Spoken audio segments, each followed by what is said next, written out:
Green light, everyone. I call to order the Plan Commission meeting of August 25, 2020. We'll proceed with roll call.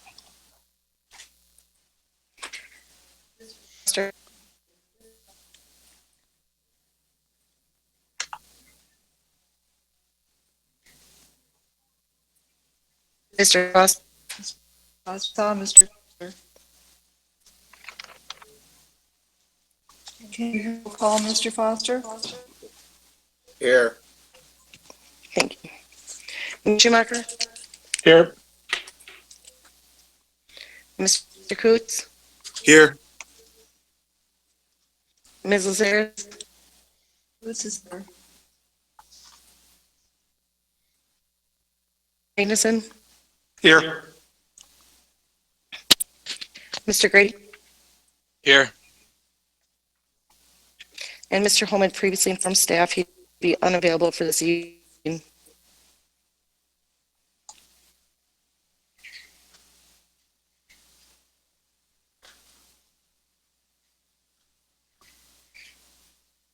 All right. Is that the roll call? Okay, all right, very well. In that case, we'll go on with item number 3, correction and or approval of the minutes of June 23rd, 2020. Is there a motion concerning these minutes?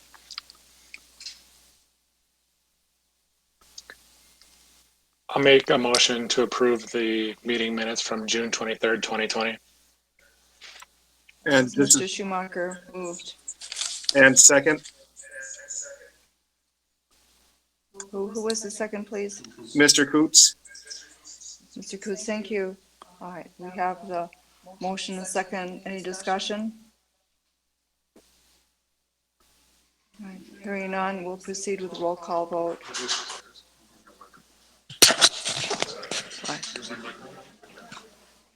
The microphone.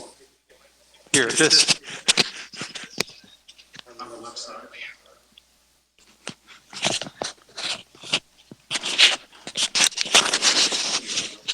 Okay, thank you.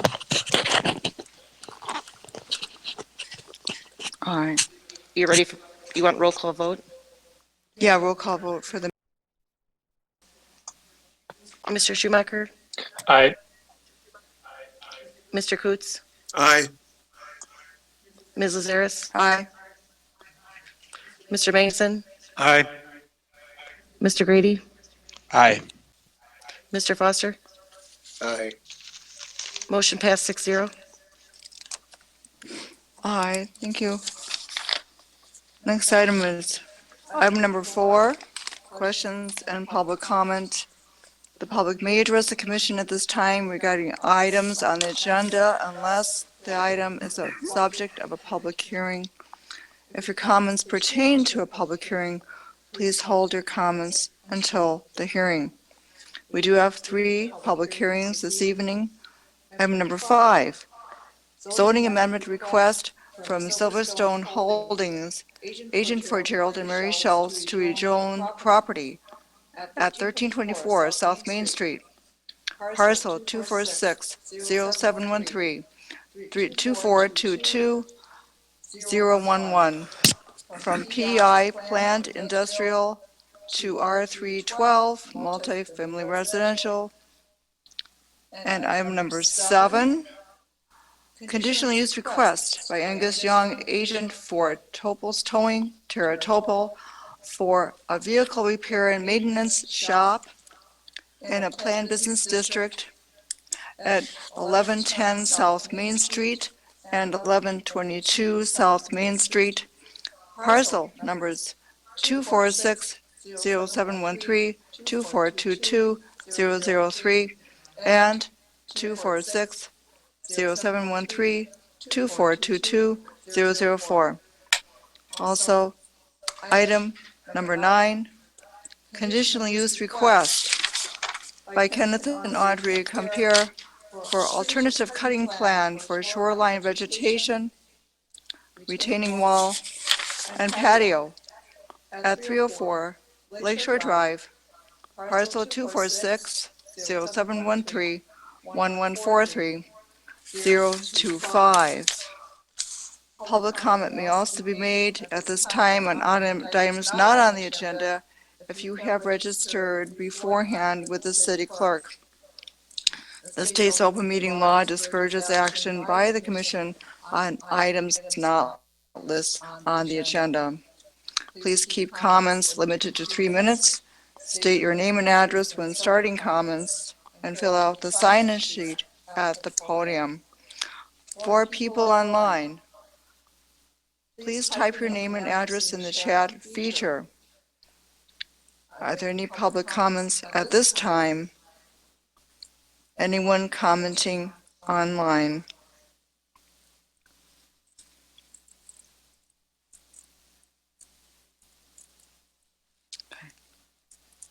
We're not hearing anything come through for item number 4. Therefore, we go on to item number 5. Public hearing, zoning amendment request from Silverstone Holdings, agent for Jerald and Mary Schultz, for changing the zoning from planned industrial to multifamily residential for property at 1324 South Main Street, parcels 246-0713-2422-011 and 246-0713-2422-012. Okay. The public hearing is open. To start, I would like to ask our consulting planner, Mr. Wolf, for a review of the request. Thank you. So this site is located at the south edge of the city, along Main Street or 89, and adjacent to the Glacial Drumlin Trail. This is a property people have driven past probably many times and never thought much of, just because it hasn't had a lot of development down in that area. There is an existing kind of accessory building out there. They've been doing some various storage, etc. Adjacent was the former gas station that closed a number of years ago. You can still see kind of the turnaround, but the actual improvements have been removed. The site is about 2.5 acres and has really generally been vacant, some odds and ends uses over time. And then the southern area of the property was farmed. This is an area that we have shown as planned industrial for a long time, mostly because that is what it has been historically in that area. This end of the community just kind of had a smattering of industrial uses, historic industrial uses from many years ago when the Glacial Drumlin Trail was likely a rail line, and nothing had really changed there on some of those properties in terms of use or activities.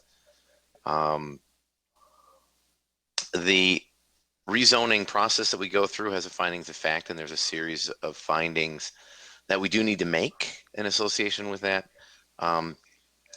Lazaris, did you want me to run through this quickly, or did you want to allow any public comment? I would first prefer that you run through your findings concerning the requested rezoning. Yeah. Okay. There's much more detail available online in the memo we provided. I will just kind of hit the high points. The first finding is, does the map amendment, the zoning map amendment, further the purposes of the zoning code? The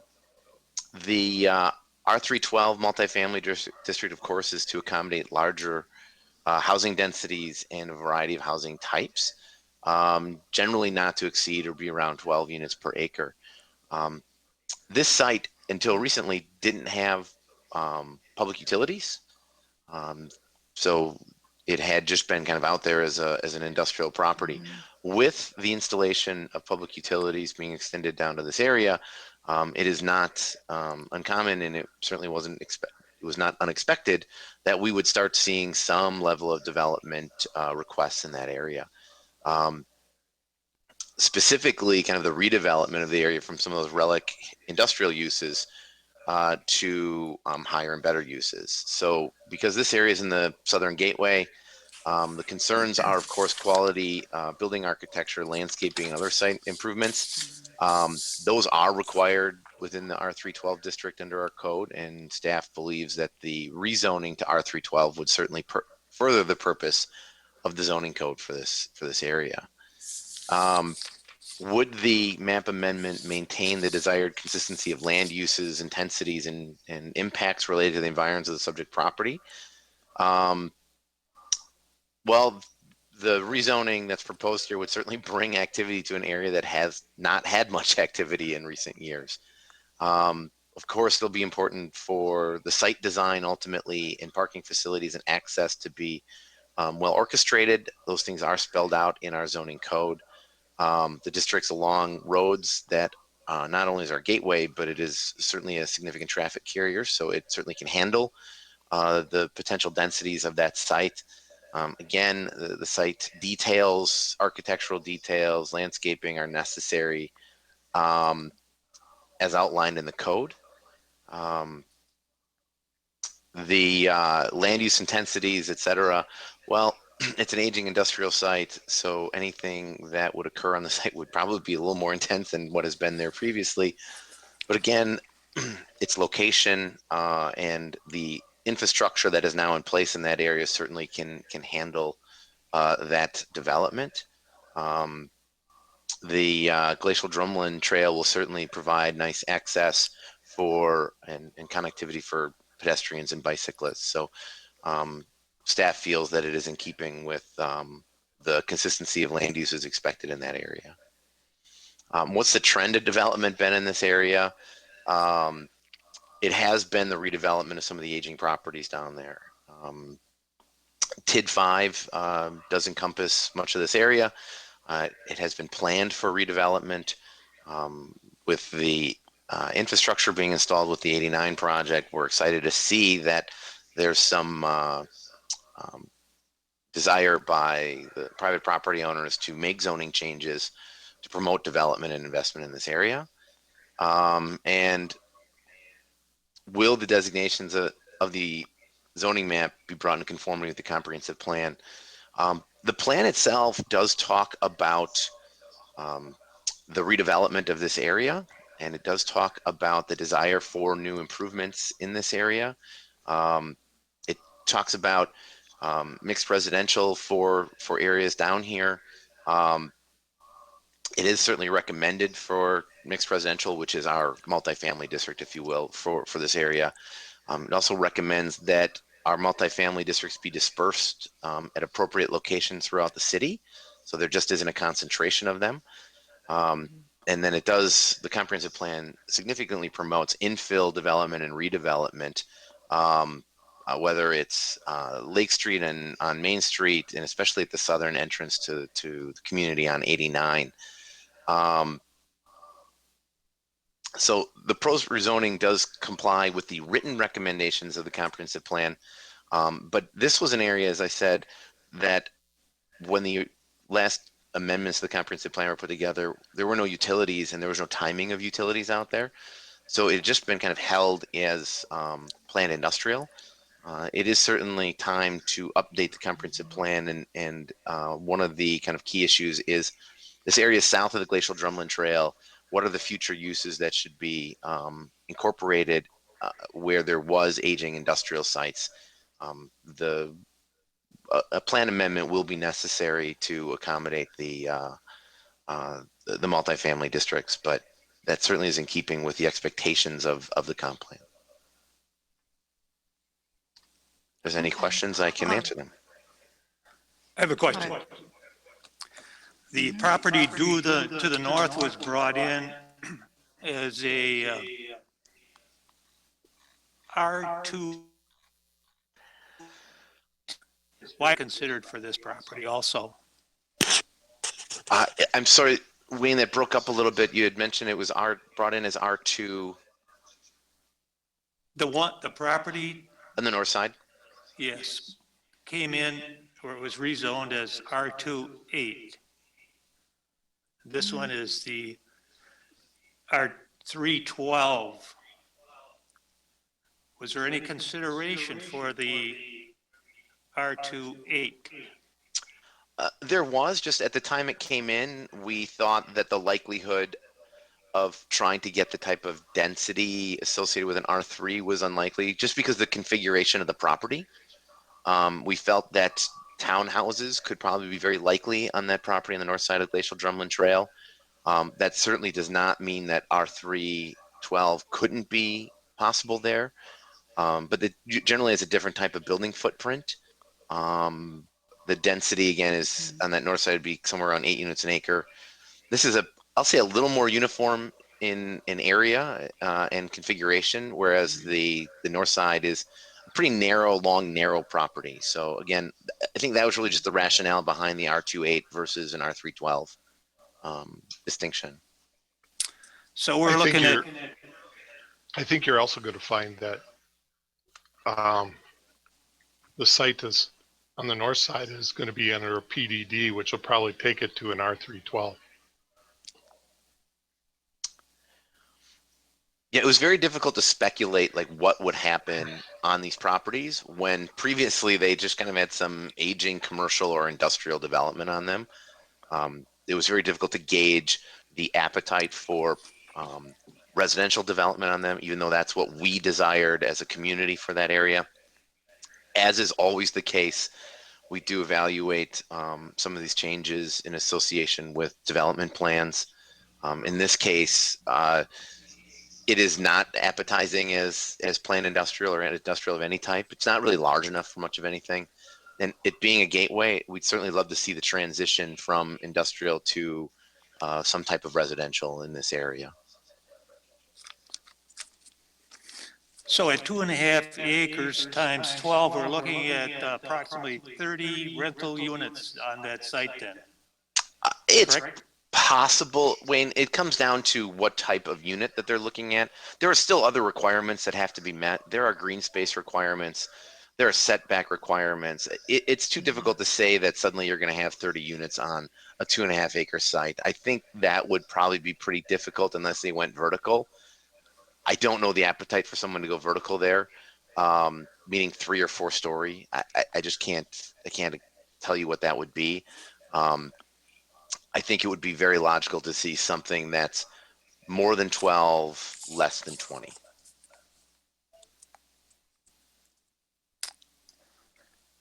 The R28 would kind of lend itself more to owner occupied here. So we're looking at a strictly rental area here. Not necessarily. They could do condos. They're both allowed under the zoning. Multifamily is just many units on a single property. So ownership structure is a different conversation. And I'm concerned that the commission might be getting bogged down on rental versus owner. The issue that you need to look at if it's a rental is what's the price point. When you look at the recent multifamily projects we've had in the city, specifically the one up on the interstate, the rental price is $1,200 a month plus. I mean, you're at that point competing with a mortgage payment. So on a typical 2 to 3 bedroom house. So I would be concerned if someone wanted to build apartments that were going to cost $600 a month versus somebody trying to make an investment, and the likelihood based on today's development costs, you're probably looking at something that's going to be north of $1,100 a month to rent. First of all, Again, we didn't pick the zoning, it was requested. So the people who own the property are asking for that type of zoning, Wayne. And it's not inconsistent with what the city has, so it's your job to make a decision on that. We feel comfortable as a staff with it, but that's your decision. So could it be R2? Yes. Could it be R3? Definitely. They both qualify within the scope of the comprehensive plan and the uses around it. So I think we've covered that section, and it's a debate now of what the plan commission wants to see. But remember, this is a property owner driven request. I do think it's clear though that industrial isn't really viable on this specific piece of land or 2 pieces of land. If it had been, something would have popped up, and it just isn't. Well, the sewer changed everything. Does, but it's too small really for an industrial user, and the proximity to the Glacial Drumlin Trail, new residential development to the south, the private school and church to the south, and Sandy Beach, I think make it, certainly ideal for this type of development. It's not going to you're not sticking this in the middle of a single family neighborhood. Right now, it's going to be the first thing down there that might start setting the tone for that entry to the community. You also have the vacant lot there that's owned by the school district, so. Well, I'm just a fan of owner-occupied residence. I'm guilty of that, so I think owner-occupied structures people have more of a vested interest in our community than. I can't My agree with that opinion. completely, because the numbers, when we spoke, when the city was asked to speak to some civic groups about rental housing in the community, we found that over 25% of your renters have a household income more than $100,000 a year. They're choosing to rent. And that's been a big issue over the last 5 to 10 years generally, is that people are choosing to rent more than they are to own. And things that I've been reading and seminars I've been to on this issue is I don't see that changing. Younger people are not committing to home ownership like previous generations did, but they still want a nice place to live and are willing to pay, I will arguably, mortgage monthly payments just to rent a nice place.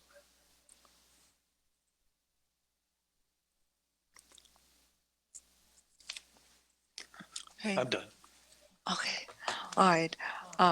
We still are in public hearing. And does anyone wish to make a comment concerning this requested rezoning? If so, then please approach the podium and state your name and address for the record, and also write in your name and address.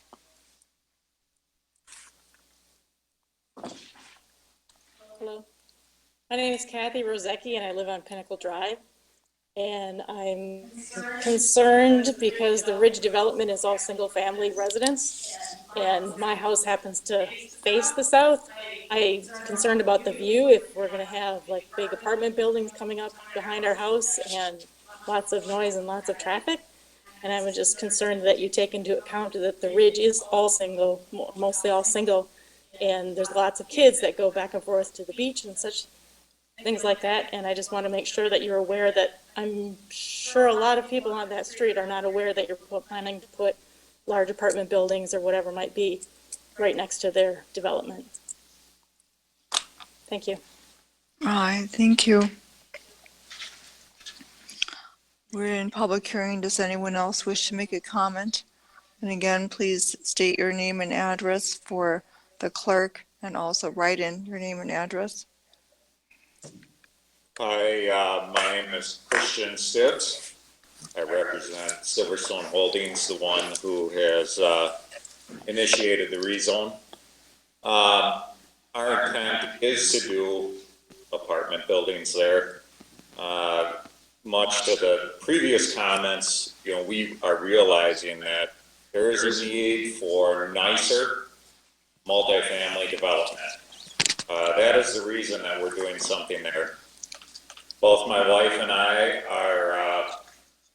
I'm a lifelong member of the community, so we will be owning and operating the facility there. So I think that can put, some of the council at ease that it will be a nice building and I think an asset to the community. In response to Kathy's concern, the property is not adjacent to Pinnacle Drive. It is removed by the golf course, as well as the property at 1204 South Main Street, as well as the bike trail. So there is considerable distance between Pinnacle Drive and between other single-family development.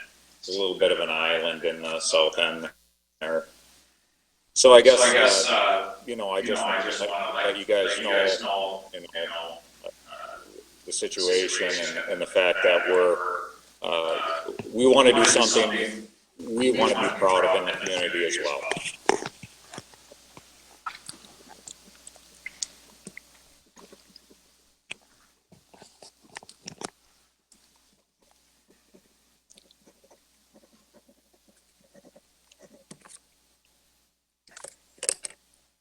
Okay.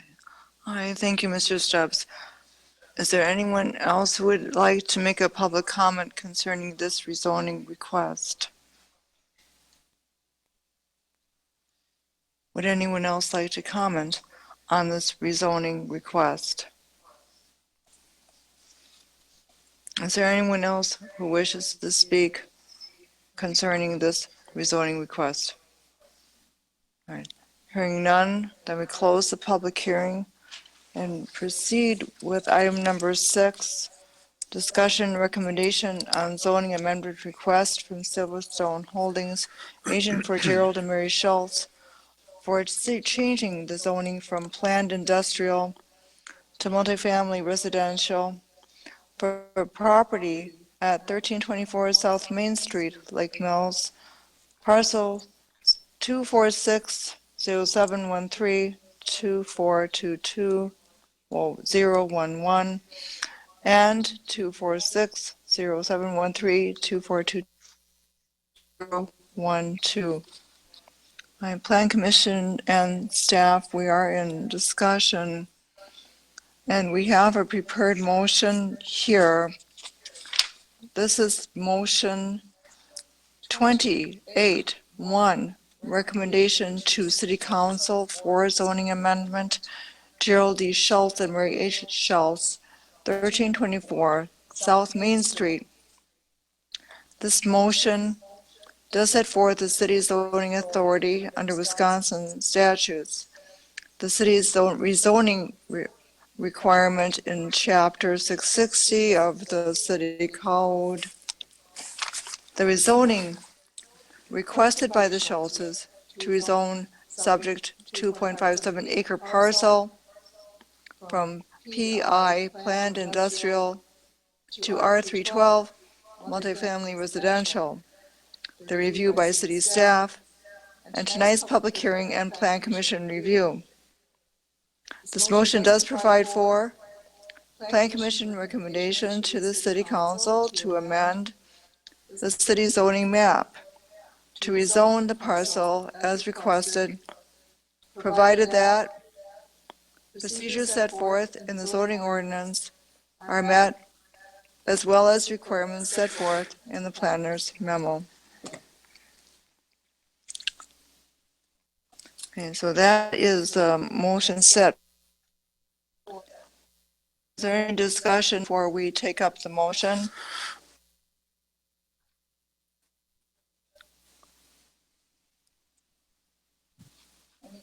Any questions? Any further comments by staff?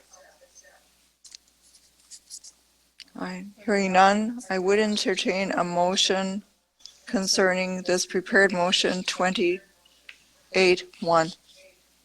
This is Ryan Grady. Now motion to approve 28-1. Motion 28-1. And this is Greg Coots. I will second. Mr. Grady has motion, Mr. Coots has seconded to approve motion 28-1. Any further discussion?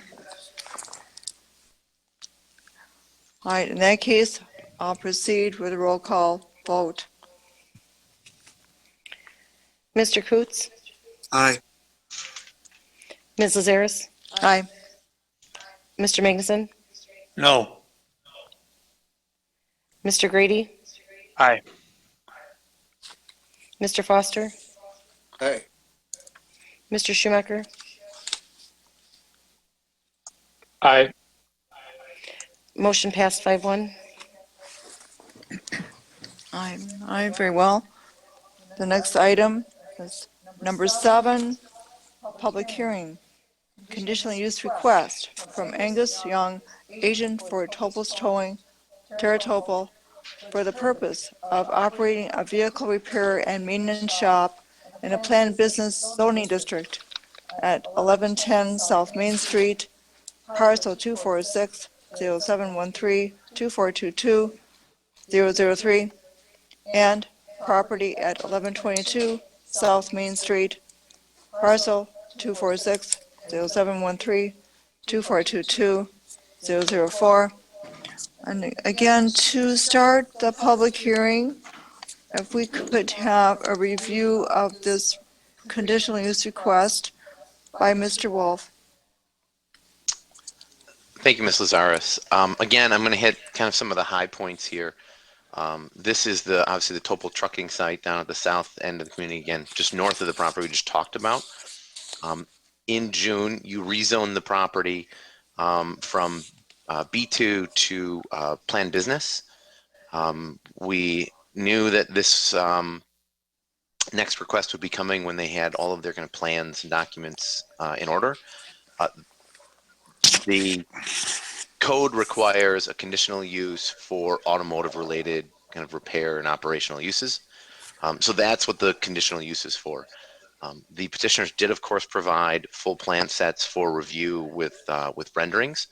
In a nutshell, they are going to clear the entire site, Topel's, and the site to the south, which owned by Topel's was, I think, the Dairy Queen at one point a long time ago.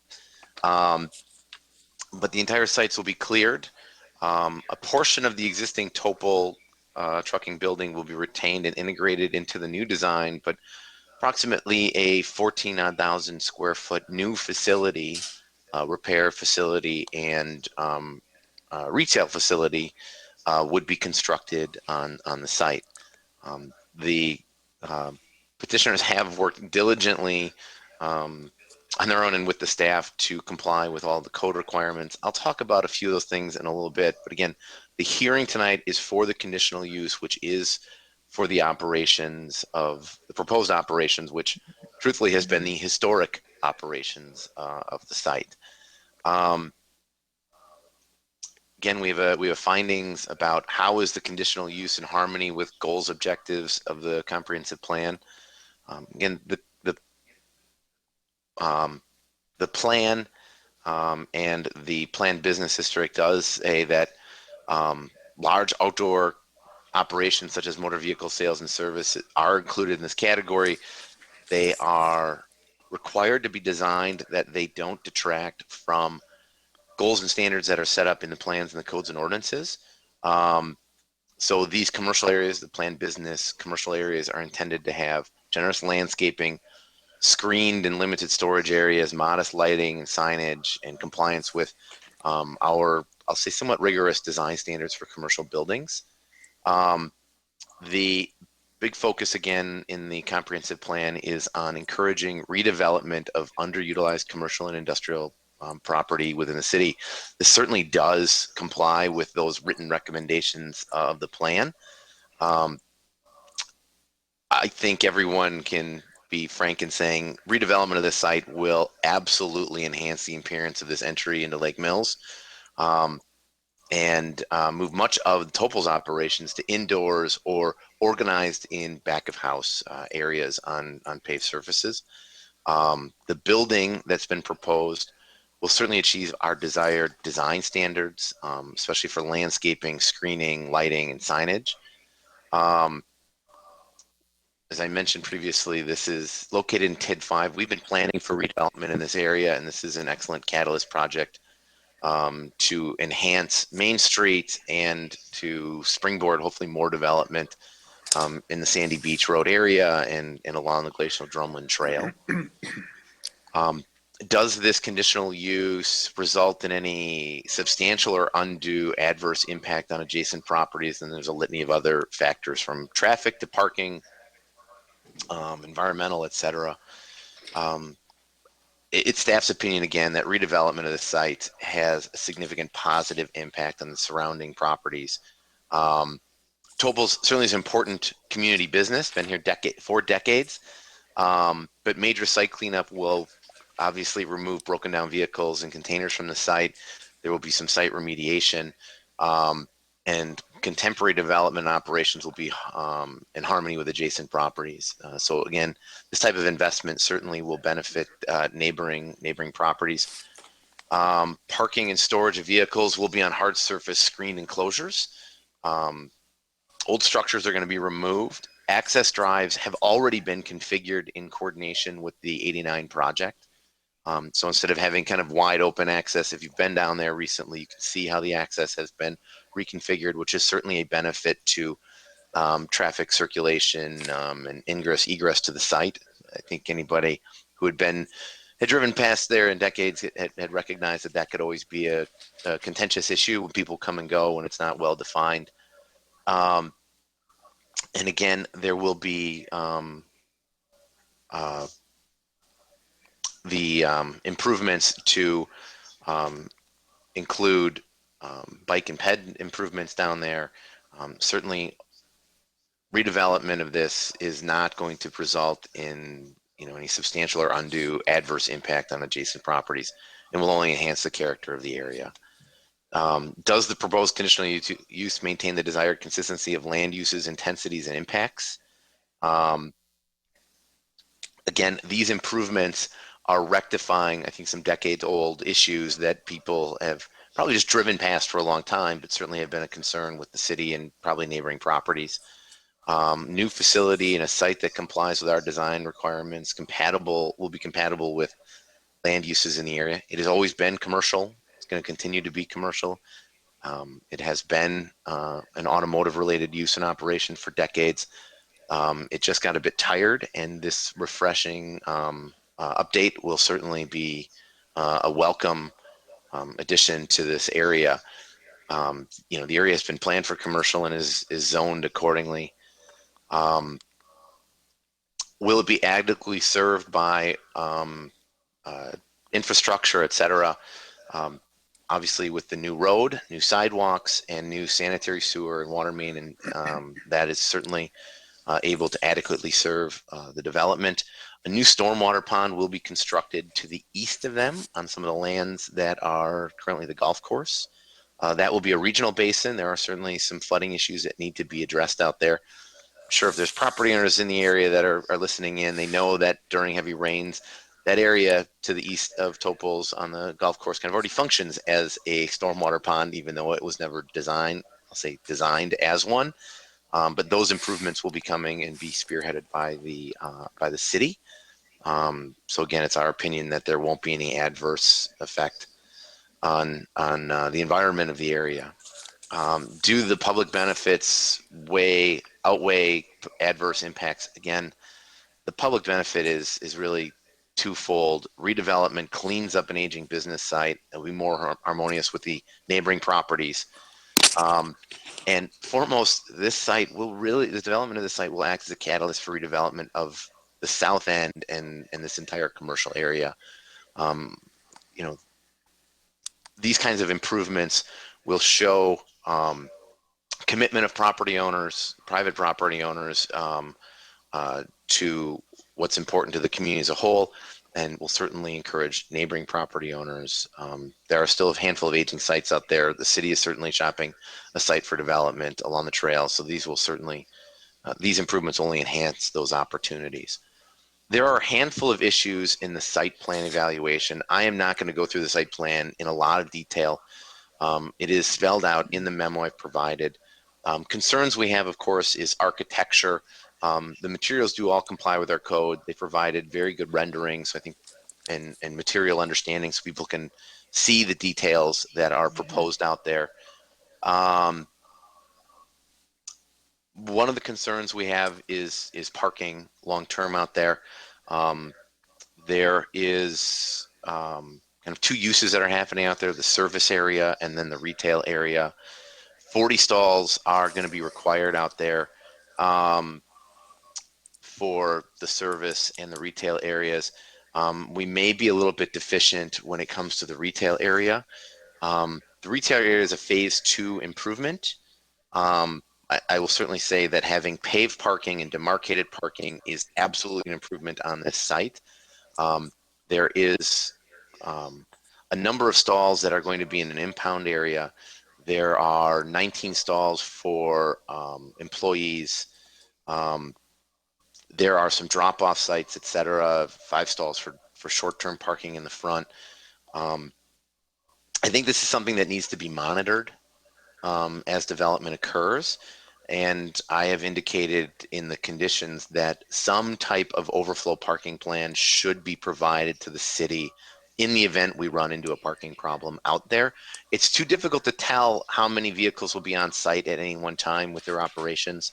And I think they have a lot being shown for impound area. It's very difficult to understand how many vehicles they'll be impounding in total on a day-to-day basis. So they certainly have the ability to shift parking around for employees, other vehicles, et cetera. But I think it's something that needs to be monitored. Outdoor storage is, of course, an important issue. They are showing chain link fencing with slatting to provide screening. The maximum height permitted by code is 8 feet unless a conditional use is approved. So the Plan Commission does need to, they are proposing a 9-foot area in the impound area. The rest is shorter at 6 feet. The Plan Commission would need to specifically approve the 9-foot fencing for security purposes. It is also screened. Staff doesn't have an issue with it. It's just that's the process that's spelled out in the code. One of the issues is that now their back of house activities will all be screened and within a fenced area and on hard surface. They do indicate in the plan some scrap metal storage in a kind of a setback area on the east side of the property. The code doesn't allow for that, so per the code they would need to find an alternative location for that. I'm certain there's a place that they can store scrap metal, just where we're showing on their plans they cannot. I want to commend them on their lighting plan. Lighting plan is all 90-degree downcast, dark sky compliant lighting for the parking lots and the storage areas. They're showing some accent lighting, uplighting on the building. Based on the renderings, looks very nice, but it does comply with our code. Trash enclosure. A trash enclosure isn't specifically illustrated on the site plan. The assumption is there's going to be dumpsters out there. There is plenty of room to accommodate it in their back of house area, which is screened. They just need to indicate where they're going to be located and if they are inside the screened area. If they are inside the screened area, no additional screening is required. If it's somewhere else on the site, then it would require its own screened enclosure. Landscaping plan is outstanding as well. A variety of materials provided to really complement the new building and to comply with our code. There's nothing much more to say about it, and they should be commended for the detail that they've put into it. It does meet all our minimum planning sizes as well. Signage hasn't been provided at this time, and that's something that can be sorted through as they're going into the construction process. Those are just permits through the building inspection department. And the last concern we have is snow storage. There are some small areas on the site shown for snow storage, but there is considerable hard surface out there. During heavy snows, this may be an issue. And our code requires that when these incidents arise, that they have a plan provided to the city that indicates how snow will be handled during heavy events. If it can't be stored on site, it will need to be trucked elsewhere. They'll need to provide that to the city. So we are recommending approval. I know the petitioners are on and their architects are on to answer specific questions or to walk through more details. But we did recommend approval with a handful of conditions that are in the memo. All right, thank you, Mr. Wolf. And also, Plan Commissioners, you would do well to also note there was an engineer's letter concerning this request as well. All right, we are in public hearing. Who wishes to comment on this proposed conditional use? Is there anyone who wishes to speak concerning this proposed conditional use? Does anyone want to comment on this proposed conditional use? Hearing none, then we close the public hearing. We go on with item number 8. Discussion, recommendation on conditional use request from Angus-Young, agent for Topel's Towing, Topel, for the purpose of operating a vehicle repair and maintenance shop in a planned business district at 1110 South Main Street and 1122 South Main Street, parcels 246-0713, 2422-003, and 246-0713, 2422-004. I have a couple of questions. In their prepared motion, this refers to, and this will fold into Dustin's comment on the fence, that the motion calls for a plan commission recommendation of approval of the conditional use permit.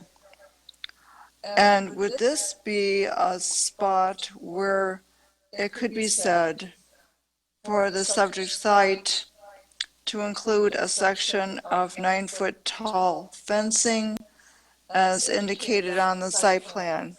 Would that be an appropriate way to deal with the conditional use aspect of the taller fence section? I think it would. It is very clear on the site plan where the 9-foot fence is expected to be located. It's in the impound area. All right, very well. All right, plan commissioners, you do have the prepared motion before you. Motion 28-2, Topel's Holdings LLC, doing business as Topel's Towing and Repair, 1110 and 1122 South Main Street, parcels 246-0713, 2422-003, and 246-0713, 2422-004. This motion does set forth the city zoning authority under Wisconsin state statutes that the city has certain requirements for conditional uses. The Topels requested conditional use for auto repair service, review by city staff, tonight's public hearing, and plan commission review. This motion provides for plan commission recommendation to the city council to grant the requested conditional use for the subject site to include a section of a 9-foot tall fencing as indicated in the site plan with the following conditions. First, the petitioner shall meet all code requirements, and I think it would be appropriate if it reads, the petitioner shall meet all code requirements in the engineer's letter and the planner's memo. In this motion, the Plan Commission also confirms the following findings of fact regarding the requested conditional use. A, establishment, maintenance, and operation of the proposed use will not be detrimental to or endanger the public health, safety, morals, comfort, or general welfare. B, the proposed use will not be injurious to the use and enjoyment of other property in the immediate vicinity or substantially diminish and impair property values within the area. C, the proposed use will not impede the normal and orderly development and improvement of surrounding property for uses permitted in the district. D, adequate utilities, access roads, drainage, and other necessary facilities will be provided. E, adequate measures will be taken to provide ingress and egress so designed as to minimize traffic congestion in the public street. F, the proposed use shall in all respects conform to the applicable regulations of the district in which it is located. G, the proposed use as proposed location is in harmony with the purposes, goals, objectives, policies, and standards of the City of Lake Mills Comprehensive Plan. H, the potential public benefits of the proposed use outweigh any and all potential adverse impacts of the proposed use. The recommendation by Mr. Wolf has listed the following conditions that the Plan Commission specifically does approve: installation of the 9-foot high security fence for the impound area. 2, scrap metal storage area is not allowed or includes rear setback, east side of site. 3, the petitioner is to provide A, overflow parking plan for the site in the event the on-site parking is not adequate for customer and employee needs. B, refuse dumpster that is properly screened in accordance with section 660, 94, H6. C, snow storage or removal plan for heavy greater than 4-inch snow events. Okay, so that is the prepared motion, and I would like to, I would entertain a motion to revise this motion to include the wording in the first paragraph of be it therefore removed, be therefore moved rather, in that paragraph, in that third line, said conditional use permit for the subject site to include a section of 9-foot tall fencing as indicated on the site plan. And also, when this paragraph that read, the petitioner shall meet all code requirements outlined in the engineer's letter and the planner's memo. So I would request a motion to revise the prepared motion to include those changes. I would make that motion. All right, Mr. Magnuson has moved. I'll second. Mr. Coates has seconded. Is there any further discussion? All right. Oh, in that case, we'll proceed with a roll call vote on the changes. Ms. Lazaris, Aye. Mr. Magnuson, Aye. Mr. Grady, Aye. Mr. Foster, Aye. Mr. Schumacher, Aye. Mr. Coates. Aye. Motion passed 6-0. All right, very well, thank you. The next item. Are we going to vote on the original? Yes, we are. Yes, excuse me, yes. Well, I'd make a motion Sorry. that we I just, yes, please, That we yeah, vote, motion. pass motion 20-8 to a conditional As use. amended. As amended. Thank you. Is there a second? I will second. All right, it's been moved by Mr. Magnuson, seconded by Mr. Coates to pass motion 28-2 as amended. Is there any further discussion? Excellent move. Okay. All right, in that case, we'll take a roll call vote on this amended motion. Mr. Magnuson, Aye. Mr. Grady, Aye. Mr. Foster, Aye. Mr. Schumacher, Aye. Mr. Coates, Aye. Ms. Lazarus. Aye. Motion passed 6-0. All right, thank you. I'm sorry to gallop ahead that way. Terrible. But, all right, now we can go on. Item number 9, public hearing. Conditional use request from Kenneth and Audrey Compere for the purpose of installing a 10-foot by 20-foot patio along lakefront immediately north of existing boathouse at 304 Lakeshore Drive, parcel 246-0713-1143-025.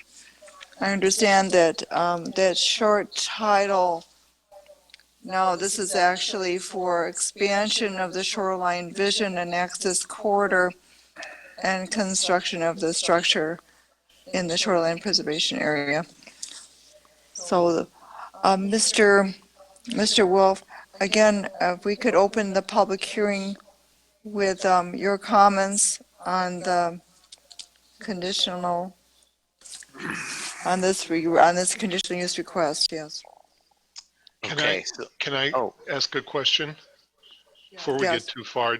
Dan, did the petitioner indicate Mr. that Compere is here,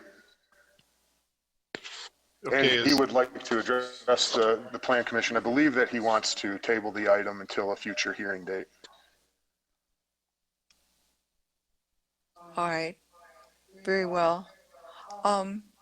Mr. Compere, would you like to approach the podium for your statement?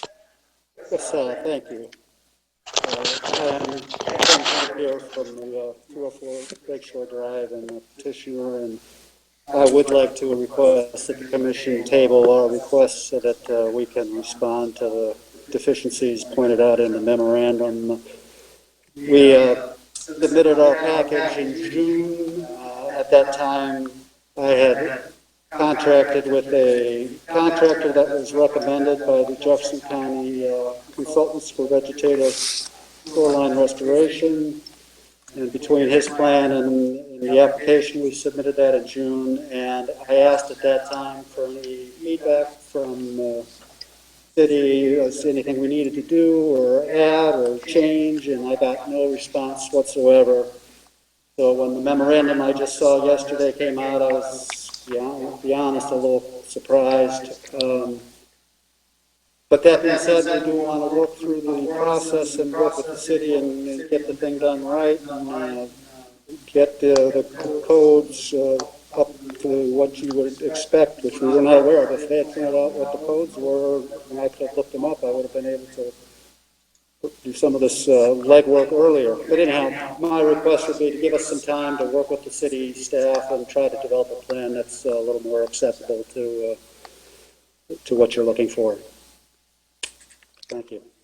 Hi, thank you, Mr. Compere. Is there anyone else who wants to make a statement concerning this this request? Okay. In that case, I'll close this public hearing. And then we go on to discussion recommendation. Is there a motion to table the request as asked by the applicant? I'll move to table. Okay. Who is the second? Mr. Magnuson moved. I heard This is someone Ryan else. Grady, I was second. All right. I thank you, Mr. Grady. Mr. Magnuson moved and Mr. Grady seconded to table the request. Is there any further discussion? All right, hearing none, then we'll proceed with a roll call vote. Mr. Grady? Aye. Mr. Foster? Aye. Mr. Schumacher? aye. Mr. Coots?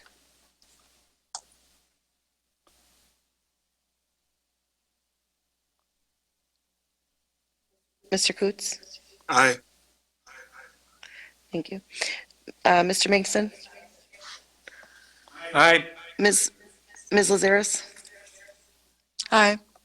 Motion passed 6-0. All right, thank you. Next item, item number 11, recommendations for future agendas. Is there anything that we should bring up under this item? We may have the tabled item. And then, is there anything else that we should bring up at this time?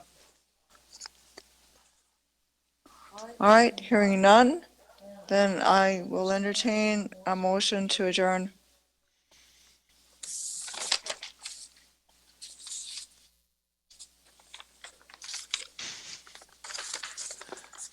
All right, this is Brian Grady. A motion to adjourn.